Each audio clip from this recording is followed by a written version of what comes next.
नमस्कार दोस्तों, उम्मीद करता हूँ आप लोग खुश और स्वस्थ होंगे। दोस्तों, आज कुबेर भगवान के बारे में कुछ नया जानते हैं। मैं जब भी वीडियो लाता हूँ मैं यही कोशिश करता हूँ कि आपको कुछ नया ज्ञान हो। तो चलिए कुबेर भगवान को हम आज जानते हैं कि वो क्या थे और कैसे थे। कुबेर के संबंध में प्रचलित है कि उनके 3 पैर और 8 दांत था। अपनी क्रूरता के लिए वह अति प्रसिद्ध थे। उनकी जो मूर्तियां पाई जाती है वह भी अधिकतर अष्टूल और बेडोल है। सतपथ ब्राह्मण तो इन्हें राक्षस कहा करते थे। इन सभी बातों से स्पष्ट है कि धनपति होने पर भी कुबेर व्यक्तिगत और चलित आकर्षण नहीं था। कुबेर रावण के ही कुल गोत्र के कहे गए हैं। कुबेर को राक्षस के अतिरिक्त यक्ष भी कहा जाता है। यक्ष धन का रक्षक ही होता है, उसे भोगता नहीं है। कुबेर का जो दिग्पाल रूप है वह भी उनके रक्षक और प्रहरी रूप में ही स्पष्ट करता है। पुराने मंदिर के वह भागों में कुबेर की मूर्तियां पाए जाने का रहस्य भी यही है कि वे मंदिर के धन के रक्षक के रूप में कल्पित है और स्वीकृत है। कुबेर देवता को धन का स्वामी माना जाता है। यक्षों के स्वामी कुबेर उत्तर दिशा के दिक्पाल और लोकपाल माने जाते हैं। इन्हें भगवान शिव का परम भक्त और नवनिधि का देवता भी कहा जाता है। भगवान कुबेर के जन्म को लेकर एक पौराणिक कथा प्रचलित है। पौराणिक कथा में इस बात का उल्लेख भी मिलता है कि अपने पिछले जन्म में कुबेर देवता गुणनिधि नामक एक गरीब ब्राह्मण हुआ करते थे। वे अपने बाल्यावस्था के दौरान उन्हें पिता से धर्मशास्त्र संबंधित शिक्षा तो ग्रहण कर ली, लेकिन जैसे जैसे उनकी उम्र बढ़ती गई गुणनिधि गलत संगत का शिकार होने लगे और उन्हें देखते ही देखते जुए की लत पड़ गई।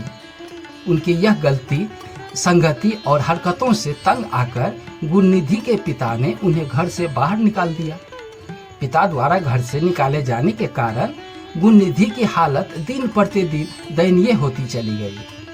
अपना पेट भरने के लिए लोगों के घर जाकर भोजन मांगने पर मजबूर हो गए। फिर एक दिन तो गुणनिधि को एक वक्त का भोजन भी नसीब नहीं हुआ।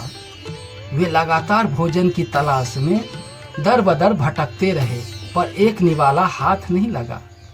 भूख प्यास से व्याकुल गुणनिधि भटकते हुए जंगल की ओर प्रस्थान कर गए।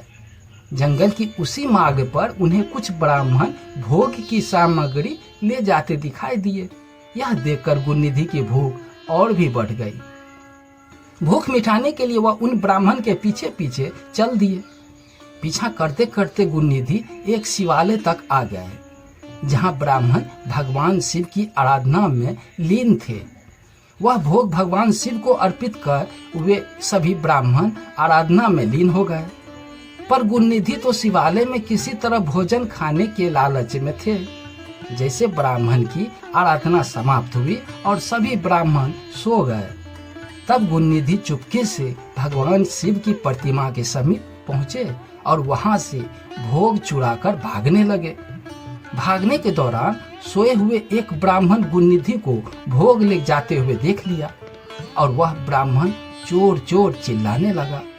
गुणनिधि ब्राह्मण से तो अपनी जान बचाने में सफल हुआ, परंतु नगर के रक्षक का वे निशाना बन गए और उनकी मौत हो गई। जाने अनजाने में ही सही, उन्हें महाशिवरात्रि के दिन ही भूखा रहना पड़ा, जिससे उनके शिव महाव्रत का पालन हुआ।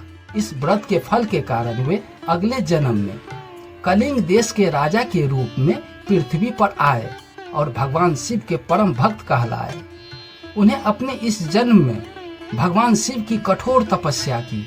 राजा की तपस्या देखकर भोलेनाथ प्रसन्न हुए और उन्हें यक्षों का स्वामी देवताओं का कोषाध्यक्ष बनाने का वरदान प्राप्त हुआ। कहा जाता है यह भी कि कुबेर देवता भगवान शिव के द्वारपाल है। भगवान शिव के परम भक्त कुबेर का मंदिर देवभूमि उत्तराखंड के जागेश्वर महादेव अल्मोड़ा से पैदल दूरी पर ही है। यह एक पहाड़ी की चोटी पर अवस्थित है। बताते चले कि मंदिर बहुत चमत्कारी है। यहाँ के बारे में मान्यता है कि जो भी व्यक्ति इस मंदिर से एक सिक्का अपने साथ घर ले जाता है और नियमित तौर से उनकी पूजा अर्चना करता है तो उसे कभी भी आर्थिक तंगी का सामना नहीं करना पड़ता है।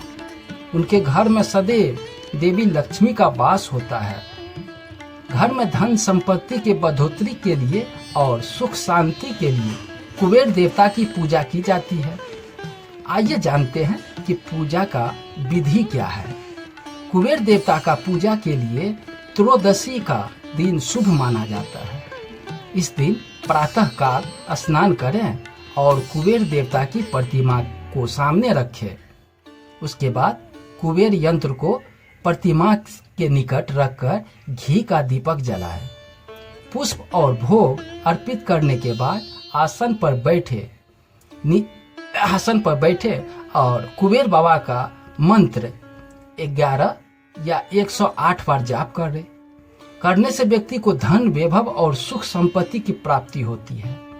ऐसा माना भी जाता है यदि नियमित तौर पर कुबेर पूजा की जाए और कुबेर के बीज मंत्र महालक्ष्मी कुबेर जाप 11 बार किए जाए तो उस घर में दरिद्रता कभी नहीं आती है। कुबेर यंत्र को घर में या तिजोरी वाले स्थान या फिर अन्य जहां आप अन्न रखते हैं वहां पर भी उस यंत्र को रख सकते हैं। वह हमेशा फलती फूलती रहेगी। यदि आप कुबेर भगवान का उत्तर दिशा के स्वामी माने जाते हैं, इसलिए कुबेर भगवान को मुख उत्तर दिशा की ओर ही होनी चाहिए। कुबेर देवता का वाहन वराह है और नेवला माने जाते हैं। सूर्य और छाया देवी की पुत्री भद्रा का विवाह कुबेर से ही हुआ था। इस तरह भद्रा का कुबेर की पत्नी कहा जाता है। दोस्तों, कुबेर भगवान की कहानी पसंद आई हो तो चैनल को सब्सक्राइब कर ले। आने वाला वीडियो आप तक पहुंच जाएगी। मैं हमेशा कोशिश में यही रहता हूं कि आप तक कुछ ज्ञान की बातें पहुंच सके। धन्यवाद।